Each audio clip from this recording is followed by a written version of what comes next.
afternoon and welcome to my kitchen. This little kitchen in Queens where I make curry. And today I am live on Instagram and on Facebook at the same time. So, guys, let's do this. We are now making. Today I'm going to show you two dishes that are really popular Indian dishes, and I will teach you some hacks that are going to make it really easy for you to do it. So the two dishes we're making today, one is going to be Chana Masala, which is going to go right here, and the other one that we will make is going to be a spinach and mustard saag with vegetables. So we're going to work on both of them at the same time. It's like having twins. So you know what? Welcome to my kitchen.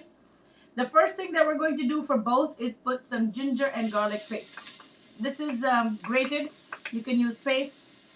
Oil is nice and hot.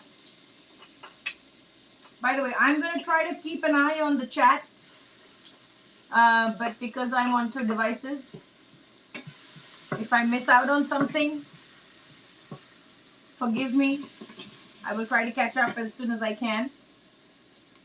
This is literally the food that will help you to get magic powers. You know, the kind of food that you feed somebody and they get drawn into your cell. These are those classic comfort dishes that you can make really quickly in your kitchen without having to buy 50,000 things. Just some pantry staples, some basic stuff that you can have. And literally, there's this thing like people will be eating out of your hands. So, yes, they will be eating out of your hands. I'm going to go in and add some cumin seeds. So this is my trusted masala box. If you haven't got one of these at home, get one today. This is really easy to use. You take out a little bit of spices at a time, and then the rest of them don't have to be exposed to dampness or moisture. And as you keep finishing them, you can actually keep replenishing it. All right, so now that my ginger and garlic are sizzling, you can actually smell it. Right now, both the dishes are at the same place, right? Nothing has changed. They're both sizzling. What I'm going to do in this one, I'm going to use, ta-da, store-bought hack. These are fried onions that are readily available in all Indian grocery stores. If you go to like a Thai or Asian supermarket, you should be able to see fried shallots. It's pretty much the same concept. So when you don't have a whole lot of time and you're trying to do something quick, you take a handful of these fried onions, bam, and bam. Done.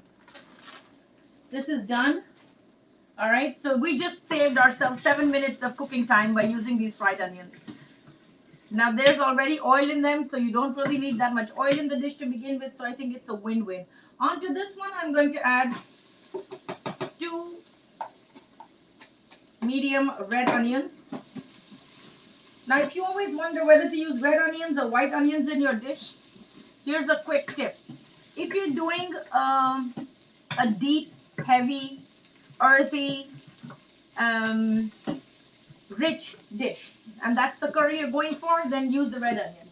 If you're going with something that's sweeter, that's lighter, so let's say you're doing something with zucchinis, or you're doing something which is just a light curry for a summer day, or like a nice summer stew, then use white onions, use Vidalia onions. They have an inherent sweetness to them, right? So India itself only sells red onions, so there is no concept of white onions. So everything is pretty much made in red onions. But the red onion browning of that will give you a nice caramelized, deeper taste. So if you're making a korma or if you're making a biryani, then go with the red onions. It's going to give your curry a nice, almost like a mahogany, honey kind of a depth of color. Okay, so I'm quickly sauteing both of these.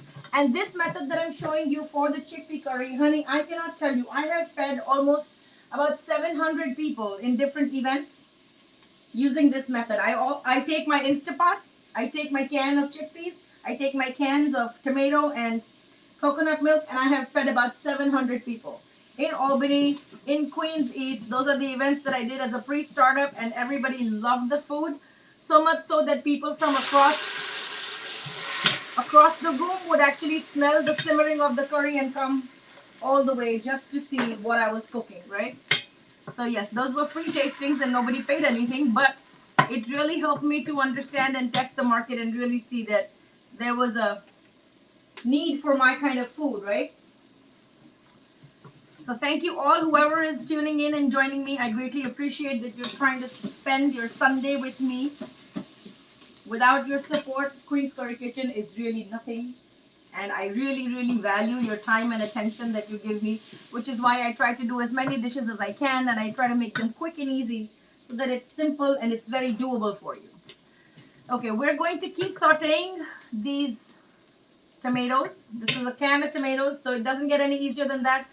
Pre-fried onions, can of tomatoes, can of chickpeas, and then can of coconut milk. Honey, you tell me you can't do that, then we cannot be friends. I'm going to keep working the onions here.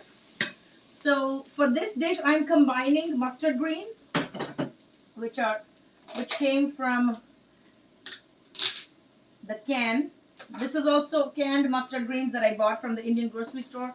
And I did a grocery haul video where I think I showed you the brand. It was called Mitchell's or something, right? So this is from a can. This spinach that you see, which is pureed in my blender, is one box of spinach, baby spinach that I just bought at the grocery store. I boiled it for 3 minutes and then I just put it through my hand blender. So the spinach will be combined with the pumpkins and the chickpeas will be made with cauliflower, summer squash, zucchinis, and sweet potatoes. So I'm actually coming away from a lot of dishes that require me to traditionally use potatoes, and I'm trying to use healthier options right now for my family and also for my clients.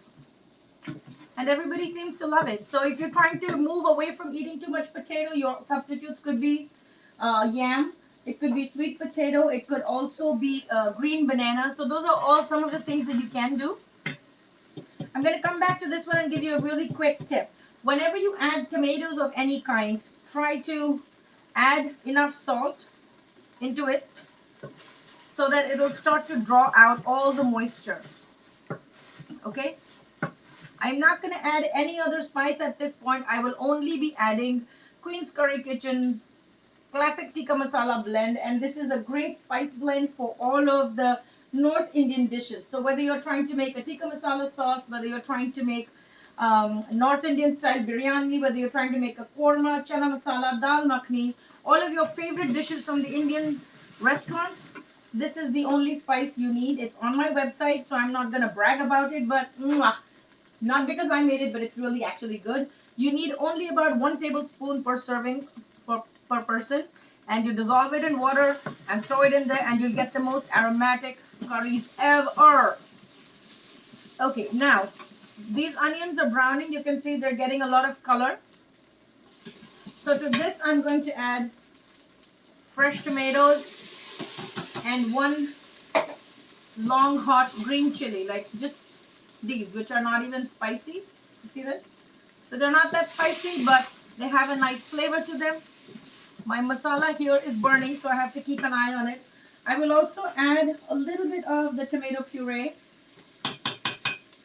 to the saag, and I have to get some water before I can proceed further. So let me just grab some water and come back to you guys. Keep an eye on it, okay? Don't let anything burn. I'm trusting you. You're with me in my kitchen.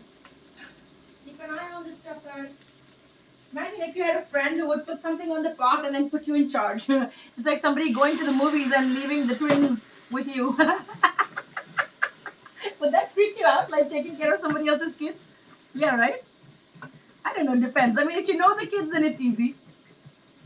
And if you don't know the kids and the kids don't know you and the parents just went out for a night on the town and left you with the twins, twin number 1, twin number 2, and then you're stuck with them. Woo! I'd be very afraid. But you know what? As an aunt, I think I've raised so many children other than my own that I don't feel the fear at all.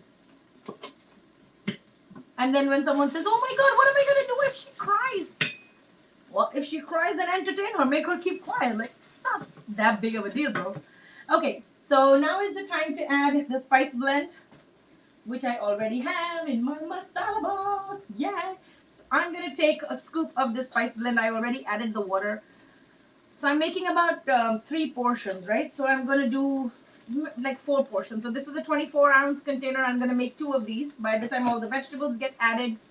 So 1, 2, 3, and 4. That's the only spice I'm going to add into this recipe. Nothing else. It does not get any. Oh, as soon as it hits the pan, like the aromas that are going on in this kitchen right now, baby, you should have been here.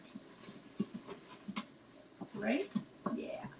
Well, if you want to be in my kitchen, there's a way to do it. You can actually take one of my classes. And all my classes are listed on my website, whether you're a beginner, whether you're an intermediate skill holder, or an advanced level chef that wants to create some different flavors in your kitchen. Check out my website, www.queenscurrykitchen.com. All the classes are listed there, right from dips to chutneys to chai to street foods to appetizers to restaurant style curries, naan breads. Oh my god, you'll be so happy when you see. And the pictures, mwah, those are mind blowing. All right, so this is coming along really well. I'm just gonna keep sauteing. So when you add any kind of dry spices and add a little water, it actually prevents your spices from burning. And it's a combination of allowing them to simmer, and then it gets infused into whatever curry paste is being created with the tomatoes and the onions and the ginger and the garlic. So now this being fresh tomatoes, it's going to take a while. Also, I have not added any salt yet. I'll show you the difference. As soon as you add salt to this, boom, all the tomatoes will start to break down. They'll start to release their moisture, and then you'll have a curry paste that's going to start coming together. Okay, this is coming along really well. And whatever I'm doing in an instant pot, you can actually do it on a stove top. You can do it on a saucepan. Oh, thank you, Anupriya. That's so sweet of you. You love my recipes. I love you too. But give it a try. They're not that hard. You know, they're easy. I'm coming out with another book which is based on spices and recipes from those spices. So you guys are absolutely going to love that. Let me know if you look forward to that. I will keep you on the mailing list so I can let you know when the book is launched. Alright, and if you feel like this video adds value to your life or gives you new ideas, or if there's somebody who you want should cook for you, send them this video and tell them, hey, can you make me this? Trust me, I get private messages even in the middle of the night, because there are so many people from different parts of the country that watch these videos, and they will send me an ingredient list and say, hey, this is what I have, what can I make? And I have actually replied to each and every person who is keen on learning. So that is my mission in life, to together to discover new flavors. And I also constantly work on myself. I'm also constantly discovering new flavors and enjoying that, because that's my passion. So thank you for being with me on this journey. It really means a lot to me. All right, so this curry is coming together really well. You can see all the moisture is drying up, and eventually what you'll see is that the oil will start floating to the top. That's how you know your curry is ready for the next thing to be added. As you've noticed, I've not added any spices here except the salt so far. So the tomatoes are going to break down, and an easier way to do that is take your spoon and mash it down. You can make whatever I'm making here. You can make it in a saucepan. You can make it in a wok. You can make it in anything on the stove top. It does not have to be an instant pot. I just do it here because the lighting is better and I can figure out the camera angles. So it's easier for you guys to see what's going on. Okay, now time to put in the chickpeas. These are just a can of chickpeas. If you're working with fresh chickpeas, soak them overnight and then boil them with some water and baking soda. Boom, these go in. Now remember, I did not add any other spice except for this. You can grab one of these on my website as well. But it has a combination of, let me read you what all it's a combination of. It has cashew nuts, it has melon seeds, sesame seeds, cinnamon, clove, green cardamom, black cardamom, star anise, bay leaf, red peppers, garlic powder, onion powder, ginger powder, cornstarch, peppercorns, coriander powder, turmeric powder, paprika, garam masala, and dry fenugreek herbs. So that's all in here. If you don't want to go and buy all those things, just get this. It'll serve you well. Okay, so the chickpeas have gone in. I'm just going to coat it really nicely. You see that? It's beautifully coated. And now I will gradually add all the other vegetables that she had requested to be put in her food. I'm going to hold off on the sweet potatoes because these are already boiled. So I will put them in the end. They don't need to be cooked. If I overcook them, then they're going to just disintegrate and not even be found. So then again, you know, if you're making this in the summertime, you can use your summer squash, you can use peppers. If you're making it in the winter, use your winter vegetables, use your root vegetables, use beets, use carrots. So don't ever think that you're restricted by the way a recipe is said it needs to be made. Yes, make it the original way. Definitely make it how they recommend it. But that should not be the only way you make it, okay? So my idea is always to help you to broaden your horizons and broaden your possibilities with whatever you're cooking. Oh my god, look at the luscious colors of this curry. There's like the golden cauliflower from all the spices that it just took on. Oh my god, if you were here, I swear, this would have been the best lunch ever, right? You and I could have sat down and eaten together. How long has it been since we did that? I'm going to keep adding some water because I see it sticking to the bottom of the pan. And you see, this is a lighter color of the curry paste. Only because it has fresh tomatoes, and tomatoes taste different in different seasons. So I always recommend using fresh tomatoes and then getting some store-bought help from a can of tomatoes, or, you know, tomato paste, tomato puree, whatever you have. So you can see it's a much looser curry because I just added water. The texture is a little bit different. And it's quite aromatic because I can smell the green pepper that I put in. I haven't added any other spices yet. Just an FYI. I'm going to give this a good stir. I will check for salt. Yep, so far so good. And the last thing that's going to go in here is coconut milk, right? So if you're vegan, you can put coconut milk, you can put water. In fact, you can even mix this into coconut milk and add it to your curry. Oh, those peppers are hot. Okay, so I'm just going to give it a good stir. And I kid you not, once it starts to simmer between the fried onions and the flavors of the spice blend, you're going to be in heaven, baby. Okay, now to this, I'm going to, again, I'm using two different dishes, but I'm using the same spice base. The same spice blend is going to go in this one too, but the two dishes will taste so different, you'll be surprised, right? So this is it right here. I'm going to put in 2 teaspoons of this.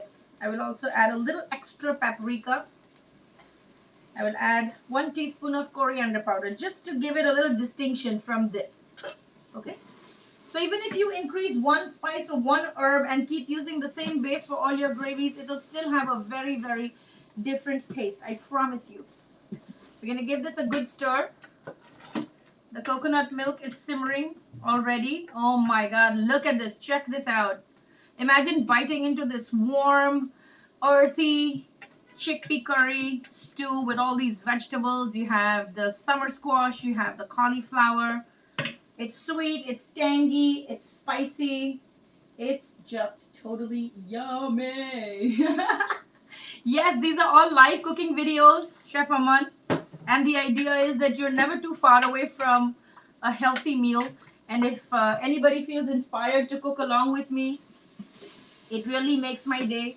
I get so many messages from all of you saying that, hey, you know, we really enjoyed that and we tried to make it and it was really good. I'm also teaching a lot of classes through other platforms like cheft.com, CHEFTDOTCOM.com. I'm also teaching on Let's Hang In. So these are some of the platforms that I'm teaching on, and so many of you have sent so much love. Trust me, that's the only thing that keeps me going.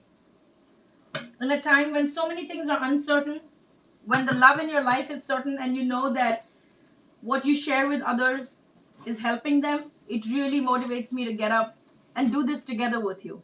Trust me, without you, I am nothing. Ah, Nalini is tuning in. Hi, Nalini. How are you? Don't get hungry. Come over here, honey. Wear your mask and get over here. I will feed you, my love.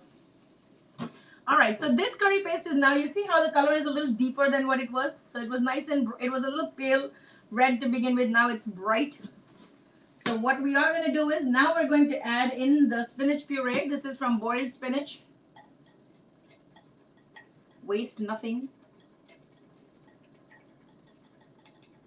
And if you have rubber spatulas or silicone spatulas, use them because that really makes sure that you scrape everything off. And I'm going to add in the store-bought canned mustard greens. These also actually come pureed. I did not even have to puree anything. All I did was open the can and I'm sticking it in here. Okay, yeah. So if you feel like this video brings any value to your life, or it helps you to teach a little skill, or it just entertains you or brings a smile on your face because you're seeing something that you grew up eating, or you're seeing something that can be a possibility on your dinner table, please share this video. Start a watch party on your Facebook page. I would greatly appreciate the support.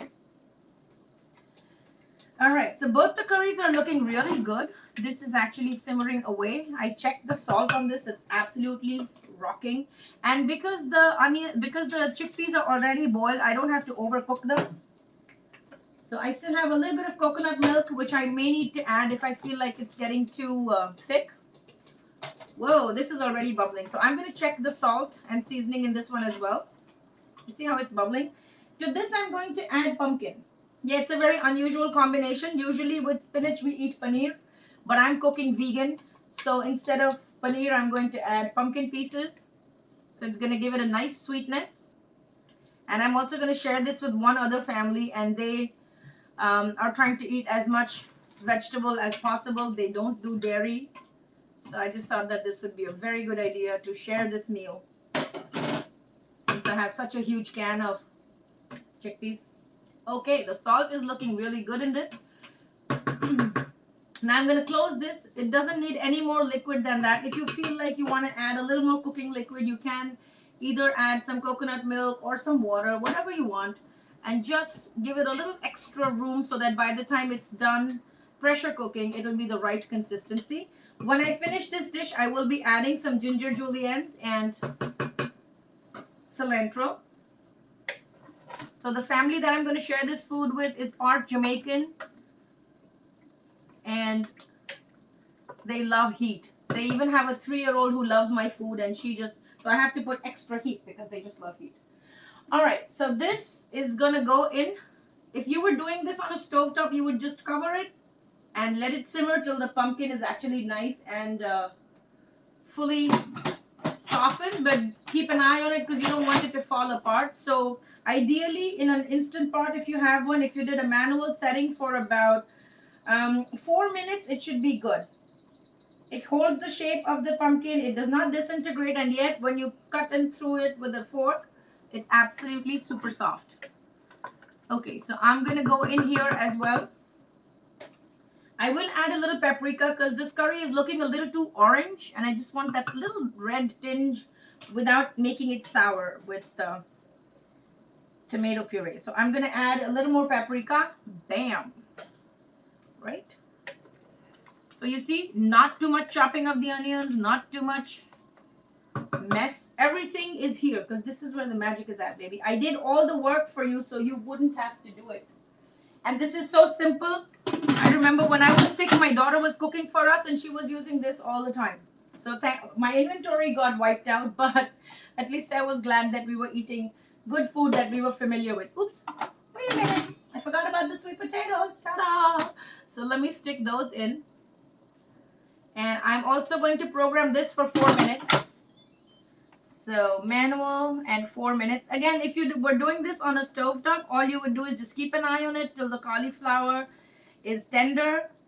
And towards the end, you can add some tamarind juice. You can add some cilantro. To this one, I'm going to add some ginger juliennes.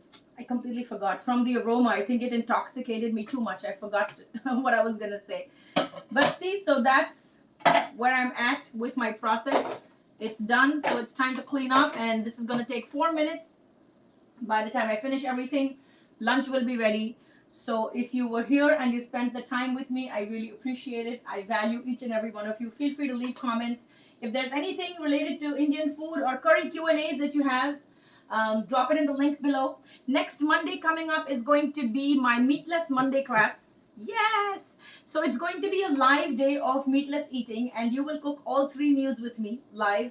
I will go live 3 times a day. You will get the menu ahead of time. You will get the meal plan, and you will also get a shopping list. So if you want to get on the Meatless Monday challenge and you want to spend the day with me cooking 3 meals at the same time, we can totally do it together. I'm just trying to sneak in here so I can reach out to my Facebook lovelies. Yes, so if you want to do the Meatless Monday, send me an email or drop a comment in the section below, and I will send you the information so you can sign up for it, and we will be spending a lot of time next Monday with each other in case you want to try it out. It's a good idea to try it out to know if being meatless on one day of the week works for you, if you like it, if you don't like it, just something to be aware of, right? Like always, be blissful, be flavorful. My time today is up, but I thank each and every one of you for being with me. I absolutely appreciate your love and support. It means the world to me. So thank you, Facebook. Thank you, Instagram family. I really, really appreciate it. I hope you all have a great weekend. Be safe out there. Enjoy your summer, but remember, wash your hands, wear your mask, be blissful, be flavorful, and carve out some time to eat dinner with your families. Remember, families that dine together, shine together, keep it together, stay sane, eat some good, healthy homemade food, and I'll see you soon, very soon, in the next one. Until then, goodbye and God bless.